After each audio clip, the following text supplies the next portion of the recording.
Every Amazon seller hates getting negative reviews. But it's simply inevitable that we get some negative reviews along the way. So how can we actually leverage those reviews to our own advantage to improve product ranking and so on? That's what I'm going to be discussing in this video. So hit a thumbs up and subscribe to the channel.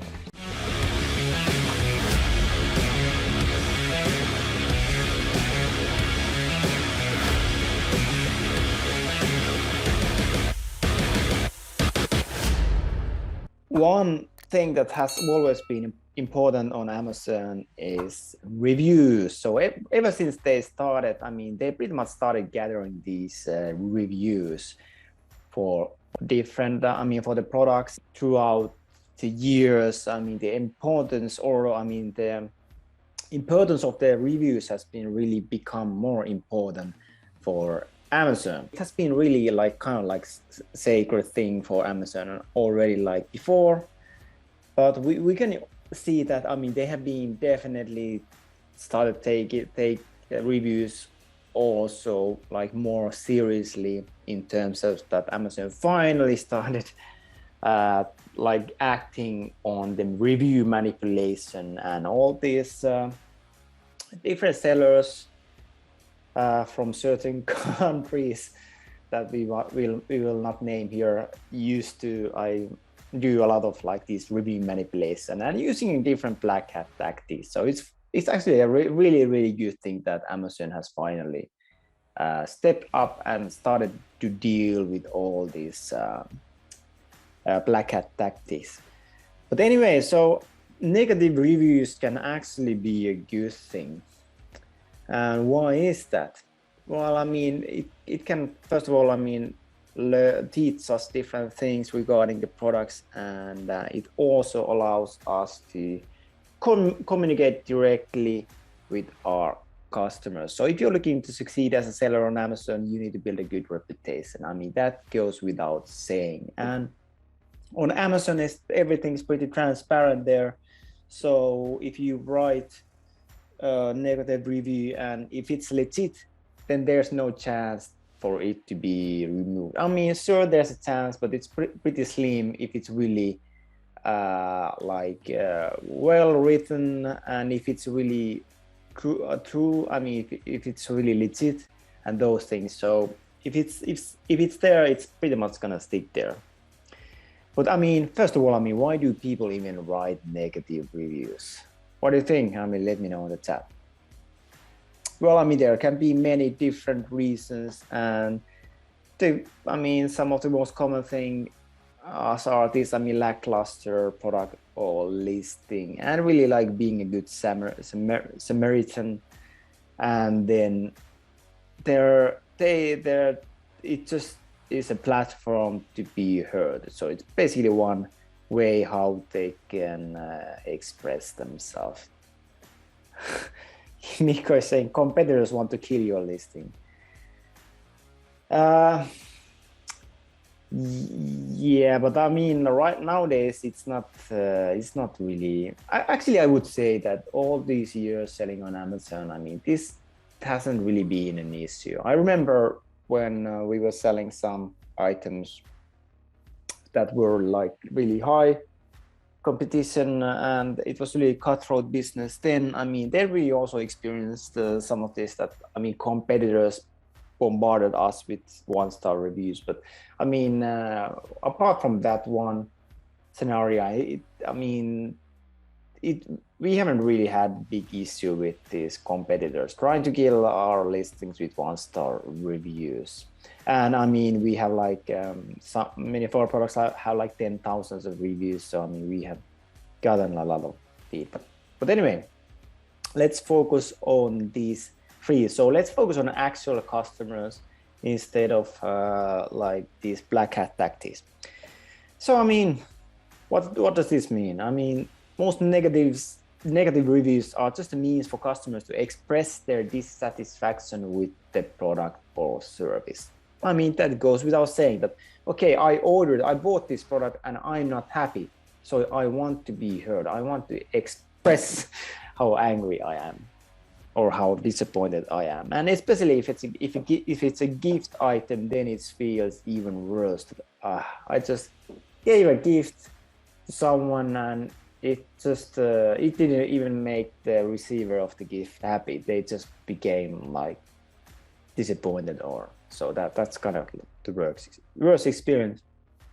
And I mean, this might happen due to variety of factors, but it provides a chance to address the concerns. I mean, for us as the seller, then this being good Samaritan. So I mean, some people just provide honest and critical reviews in order to assist other buyers as well as the merchants. So they consider themselves as that. Yeah, I mean, I'm doing good for the society and having a positive impact by just giving honest feedback about these products and services and whatnot. So an honest review assists others in weighing the advantages and downsides of a purchase.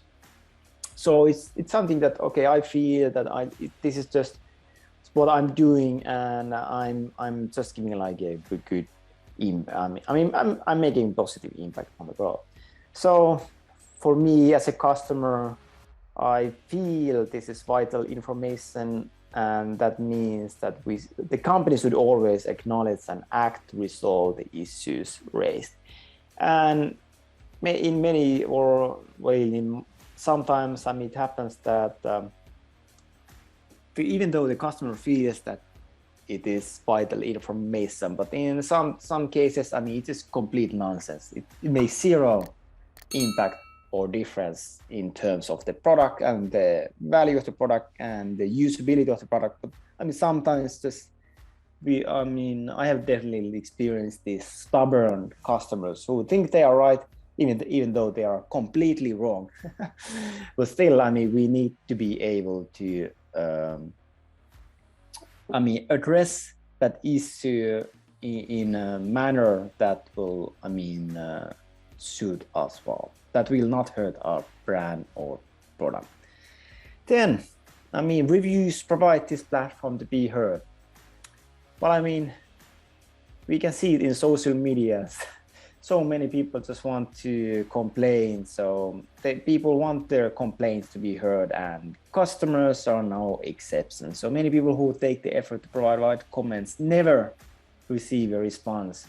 So, yeah, I guess I can understand that it can feel pretty annoying. So whatever this case is, that we just need to be able to handle the situation with appropriately. So we don't want to repeat the same mistake, and we don't want to disregard any feedback. So if the consumer has an issue that can be resolved, then we recognize it and just choose the best approach to handle it. And it may just be enough to change a poor review into a favorable one. And actually, it has happened to us. Like, I remember one customer, he was really upset about the product, that it didn't match his expectations, and he was really angry. And the way I dealt with it, I remember, because that was the time that I was personally dealing with all these customer service duties, because we didn't have any VAs at the time. So this was pretty much our first year. So after there, he complained. I remember, I think he just replied by email, or maybe it was even that he gave a 1-star review. But basically, after I dealt with his issue, that he wrote in the review that I hate this product, but I love the company and the way that they dealt with my issue. So this is 5-star review. So that was a good example how you can turn this 1-star review into a 5-star review. So why are customers upset? Well, this particular case, this customer was so upset because his expectations for the product were not met. And actually, I remember this was a case where we were about to run out of stock, so I didn't want to run out of stock, so I just kept increasing the price. So I think I even doubled and eventually like tripled the price or original. So he paid a pretty hefty price for the product. So because I was trying to slow down the sales, but people just kept ordering, and eventually we ran out of stock. But I mean, they paid like a triple price. Crazy, right? But anyway, so when the price was so much higher, or his expectations were higher as well, and it like also in my opinion, I mean, the product wasn't worth that much. So I think like his feedback was pretty like accurate. So most common thing is product quality. So there's some kind of issues with the product, and it just doesn't necessarily mean defects. It might just be that in terms of usability. So it's just difficult to use this product for the purpose that it was meant. So I mean, that can be really, really annoying. Or like we sell like products that need to be assembled. So if the instructions, if the manual are not like clear enough, then I mean it will definitely like create a lot of annoying. And the funny thing I notice is that I mean some people complain about the instructions of IKEA, and but I would say that I mean the instructions that IKEA gives for its furniture, I mean, it's pretty simple. I mean, it's definitely from the most simple instructions that I have seen. Or what do you think? I mean, do you think IKEA instructions are complicated or simple? Let me know in the chat. And the most common country where I hear complaints about these IKEA instructions is in the US, oddly enough. I've heard so many people complain about IKEA's instructions in the US. And when I buy something from the US, then typically the instructions you get, I mean, they are like often in written form. So they don't give any kind of pictures. Like typically IKEA gives like this, like full page picture of this thing that you need to do. But in US, it's often like in written form only. And yeah, Tom is saying simple instructions with IKEA. Yeah, I would say so. And I just like assembled this this kind of like workout equipment like this that has like this hack thing. And I mean, it actually had like a US instructions, so which meant that they had pretty much like written instructions. So you have to pretty much read everything, and there's not so many like images. So this is definitely pretty annoying in my opinion. And then product mix-up. Yeah, I mean, definitely if they order the wrong product, and that happens often when you're ordering stuff online, because like people, like especially on Amazon, because they have made it so convenient for customers. So people might order stuff, or usually order stuff when they have just few seconds, like, oh yeah, I need this thing for my room, and they just order it while they are like in the traffic waiting or something like this. So then it can easily happen that they order the wrong product. They choose the wrong color, size, or set, or something like this. Miko is saying simple instructions, but still a pain to assemble. Takes whole day to assemble some furniture from IKEA. Yeah, I mean, definitely if it's more complicated, then yeah, it can take pretty long. Then delayed delivery, absolutely. And this is coming from Amazon. What Amazon has like gotten like people accustomed to. And for example, like what would you say, like how long people are willing to wait for a website to load? What do you think? 10 seconds, 5 seconds?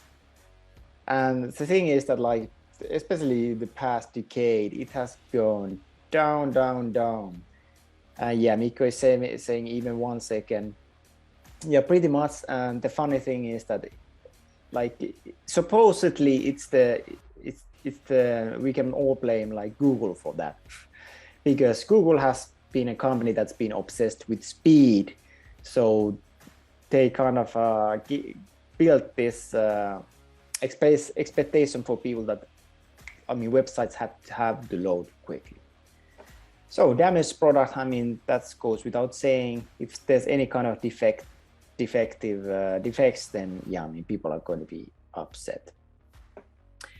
And I mean, when ordering stuff from online, then you cannot see, I mean, you have to rely on images. So that means that you cannot really see the quality of the things that you buy.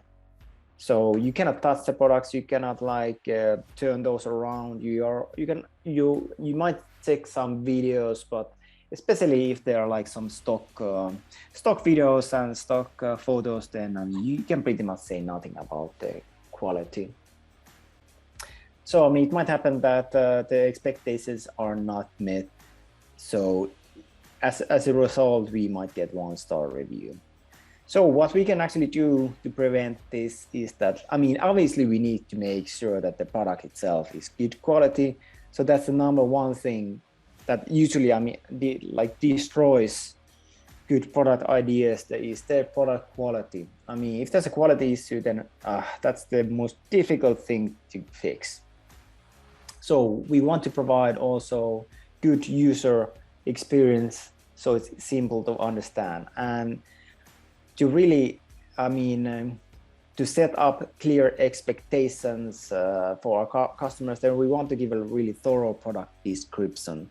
And we want to provide these like 360-degree pictures that really show the great quality of our product. And that's one way how we can actually separate from the competitors, to really have these high quality images, not these awfully looking stock images, but actually crisp, clear, like high resolution images that just look great. And yeah, we need to, in the product description, we need to give all the information that the customers need. And I mean, in our like perfect product blueprint, we pretty much go through these things pretty in depth, so that how do you actually read the information, and how do we actually decide what is the information that we are going to be putting on the product listing. So that's why I say that, I mean, the perfect product blueprint is pretty much the backbone of pretty much the whole product, because we are going to be using it for sourcing, we are going to be using it for quality inspection, we are going to be using it like in marketing, in building the like product listing, and doing the images and all that stuff. So that's why it's so important document. So if you're not, I mean, if you need the perfect product blueprint, then I mean, just or help with that, then just let us know on Slack. So how can we stop this from happening in the future? So I mean, a buyer, I mean, we should really give all the information they need to make this informed buying decision. So when we actually list the product, we must be truthful about the features, but at the same time, I mean, we have to do really good copywriting. We have to like boast the features that we have, and we have to be really say that how we differ from all the competitors there are. So I mean, there can be mistakes, but I mean, they might be successfully avoided if we just stay on top of the game. Then if we consider the product mix up. So okay, if it's our fault that if we would like fulfill if the customer gets the wrong items, then or maybe the wrong size or wrong color, it can really have the severe consequences for the seller reputation. And so this is why it's so important that when we do quality inspections, that they also check all the labels, so that when our products go to arrive to the Amazon's fulfillment center, that it's scanned, they can scan it and it has the right size, right color. And of course, like especially during busy seasons like OND, last quarter of the year, it might happen that the suppliers are so busy that they are just going to be making mistakes in terms of like packaging, labeling, and that kind of thing. So this is why when we do quality inspections, that we have to make sure that if we have variations, then that every single variation has been labeled correctly. If we don't do this, then we're going to be getting poor reviews and usually, product returns. And of course, you might ask that can people really be bothered to make a return? Return the product if you buy the wrong product. And I know my spouse at least has this tendency that if she buys the wrong product, then what do you think? Like when we come to if she's ordering she orders something from online and then the wrong product arrives, then what do you think she usually says? Like if it's not really like expensive things. So oftentimes she just tells me that it's fine, I will just use this one. But the thing is that in US, Amazon has made the process of returning products so easy, so that there's really no reason not to return the product if you don't like it for any reason, because it's so simple that you just go to the shopping mall and there's like a place where there's like a booth in some of these especially in California, in like the popular like places, you will find a booth. Amazon has a booth, this like where they process these returns and replacement and that kind of stuff. So you just bring the product there, and you don't even need the packaging or anything. You just bring the product in its original like packaging, where is this barcode. So they just scan it and boom, the product has been like considered as returned, and you will get refund. You will be refunded for your payment. So it's super convenient. So people will definitely make the effort in returning these items. And usually, Amazon has had pretty like flexible return policy, which means that when a customer clicks that I want to return this product, then boom, money is immediately returned to them, and then they pretty much have like 30 days or so time period to return the item. But Amazon is the one delivering the products if we are doing FBA. But otherwise, if you're also doing FBM, we need to make sure that we are actually shipping out the correct one. And in terms of delivery, if you're just doing FBA, we don't need to worry about this, because that's Amazon handles that, right? And customers, especially in the US, are really expect to have this lightning fast delivery, because the rapid expansion of this e-commerce and the launches of services like Amazon Prime. And especially like when we consider these like different holidays, like Christmas presents, or like birthday presents, or some kind of other presents, timing is really crucial. Like what do you do with a Christmas present that arrives after Christmas, right? you seem pretty like, you seem kind of like jackass if you give your like Christmas presents like 2 weeks after Christmas or in January. So I mean, nobody wants to receive these orders like delays there.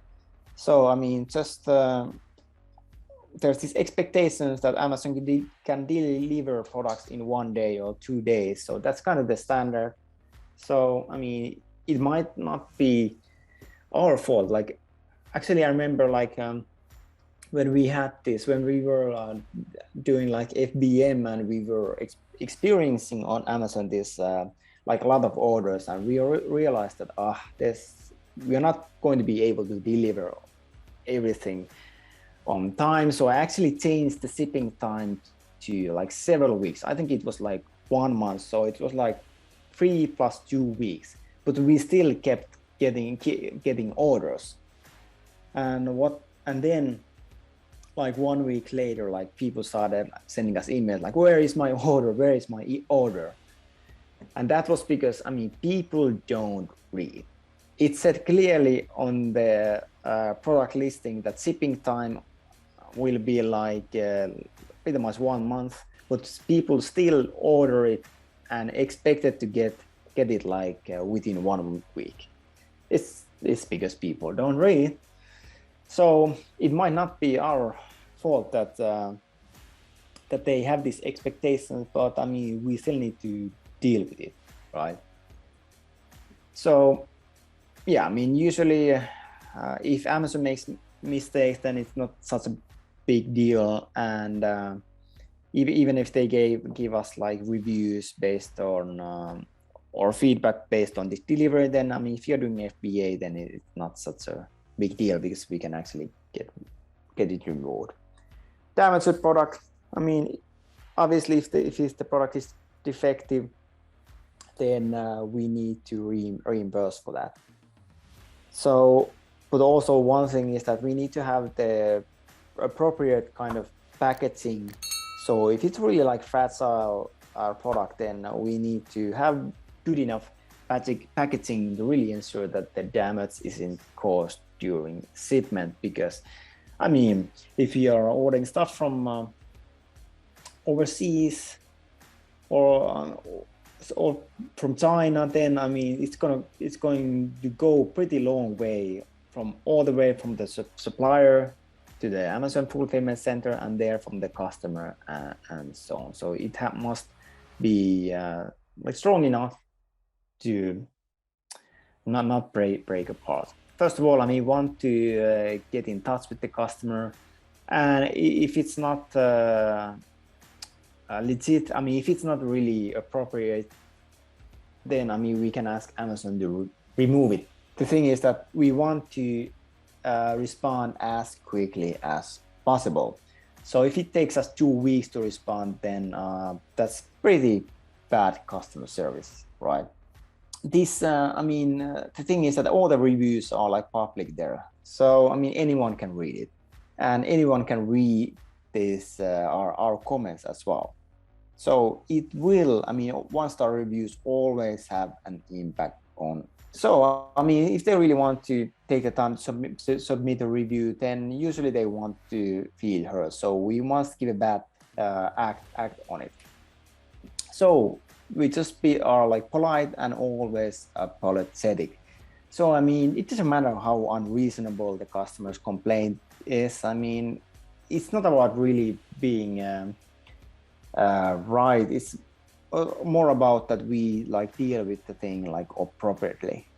First of all, I mean, this pretty much applies to same thing on emails. Like when we receive these emails, then we just respond that, okay, I mean, we are really sorry that our product did not live up to your expectations. I mean, that's pretty much the starting point. And then we pretty much offer a solution to the problem. And the easiest is to handle these kind of issues like when we receive emails from it, because then we know who the customer is, and when we can directly reach out to the customer. And then we can really work on the solution. And then it usually means that, I mean, the customer want to be customers actually want to resolve the issue as well. They don't care about the apology, right? It's not going to help the brand reputation. It's about really comprehend the issue and provide the consumer with a solution. So make sure you adequately describe the product to the buyer if all they want to know is how it works. So what we are always doing is, I mean, like our team, I mean, they have these like canned responses for all kinds of different situations. But if a customer reads like, has anyone experienced that you sent this like complaint or issue about a product, and then you receive an email that doesn't even address the issue? I don't know about you guys, but I have definitely experienced it. So it's really annoying. Like, okay, sometimes it's especially like if it's some issue with the tool, like software tool, and I want to get it like fixed as soon as quickly as possible. But then, I mean, if they don't even read my email, then it's really annoying, because then it might take another day for them to respond, and especially if there's a different time zone, then it might really take a long time. So yes, so we want to make kind of add a personal touch to it, and really we should always consider that when we are like communicating with our customers, it's about how like this brand reputation, and we should consider like what kind of brand reputation we want to have. So I mean, we want it to be customized to address the issue the consumer is having, be really like detailed and thorough. So even though like my team, they have all these scenarios like written down, but I mean, if they're not doing any kind of customization, then they are pretty lazy to deal with those issues, right? So they need to really read the customer's email and really deal with the issues that they are having. And that's why like in every single product, we always make it, I mean, we have different product inserts there where we pretty much like say that, okay, we guarantee this like 5-star experience. So if you have any issue related with the product, then just, I mean, contact us directly. So we have our email address and phone number there where they can just send an email or send like a text message or call or whatever. So that's definitely like important thing to have there. So make it as make people understand that, I mean, if there's an issue, they should just contact us directly instead of like complaining to Amazon or leaving 1-star review or anything like this. So it's definitely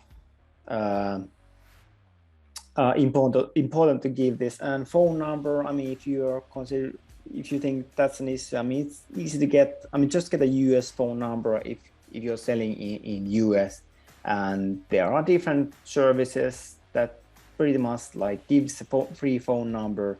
And if someone calls, then it just kind of like makes this notification or voicemail and stuff like this. But I mean, I've noticed that people seldom call, so they usually just send email or like send just like text messages or use our other like channels for giving their feedback. For example, their social media platforms and so on. Yeah, so I mean, removing reviews. There's been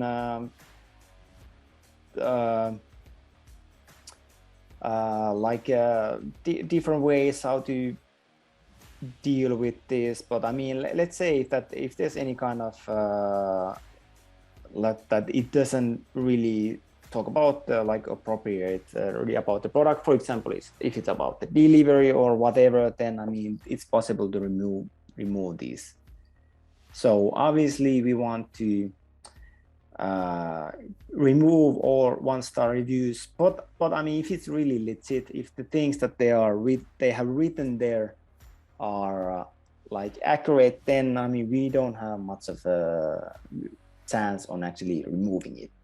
Meaning that if it's like verified purchase and if it's like accurate and there's no like abusive language or stuff like this. So that's why we just